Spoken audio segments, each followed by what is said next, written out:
అంటే ఆయన ఉంటేనే కదా ఆ విషయం తెలిసింది. మనకు తెలిసి ఆడవాళ్ళు మాట్లాడే సంగతి సార్ నమస్తే. నమస్తే నమస్తే శ్రీను, నువ్వు డ్యూటీకి రా, బాగానే మాట్లాడతాను. ఈ అత్తలు బాగా చూసుకున్నట్టు. కేశవులు, నువ్వు తిరిగి పెద్ద అడుగు సరే సార్. పో. సురేష్, నువ్వు వండిపు 27 లెవెల్ జంక్షన్ లో నడు, లోపల దిగు, నాకు కనబడదు. సరే, మా సంగతి చెట్టు మీరిద్దరు నేను 27 లెవెల్ ఎండ్లేసుకున్నాండి. ఏంటి ఏమవుతాండి? ఆయనకేమో పెద్ద పని ఇట్లాడు.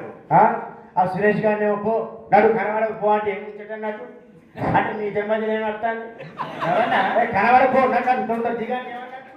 రవణ, నువ్వు బాయికి సీనియర్, వాడు మొన్న చిన్నప్పుడు వాడు సంవత్సరం ఇక మొన్ననే వచ్చినట్ట. సంవత్సరం నుంచి చేస్తూనే ఉండే. మా దగ్గర ఎత్తింత పని నేర్చుకుంటాడు. 4 రోజులైతే వాడే నేర్చుకుంటాడు మెల్ల అని దెబ్బ మన మేరకు చూసుకుంటుందా. ఇగో నీకు అంతగా నచ్చితే నీ మెడ మీద వేసుకోండి. అంతేకాని మాకు ఇట్లాంటి పనులు ఆయన కాళ్ళు నొప్పులు ఉన్నాయి. ఆ కాలు పట్టుకొని గోయి కట్టుకొని ఎంత దూరం అని నడతాడు, ఎంత దూరం అని నడతాడు. మళ్ళీ ఆయన కాలు మొత్తం అంటే మళ్ళీ నేను నడవాలి. సీన్ మంచిగా మాట్లాడగలుగుతారా నువ్వు ఈ ఇద్దరి మధ్యలో ఏమున్నది? నడువు ఇద్దరి మధ్య రోజు ఆయన అందరి పని పంపుతాను. నేను నీ మాట ఎక్కువైతానే. ఏంటి మాట్లాడతాను? మన మధ్య ఎన్ని సంవత్సరాలు చేస్తాను మనం, నాకు తెలియదా నీకు? బీపీ షుగర్ మాట్లాడారు. నువ్వు నాడు లోపలి బాగా మాటలు ఎక్కువైతాను. అది లేకపోతే కచ్చ అంటుతానంటే మరి ఆయన చేస్తాను కదా ఆయనకి. అది బీపీ షుగర్ ఉంటే ఎవరి కోసం? మనల్ని చంపుతారా? నీ ఉంటానండి. నీ బండి మీద ఎప్పుడైనా ఎక్కిందా ఆయన? మరి నా బండి మీద ఎక్కిందా?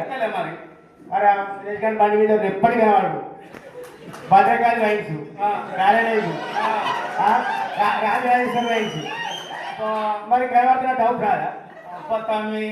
అందుకే నువ్వు అంటే తొందరగా ఇక్కడ కనబడకంటే ఏమన్నట్టు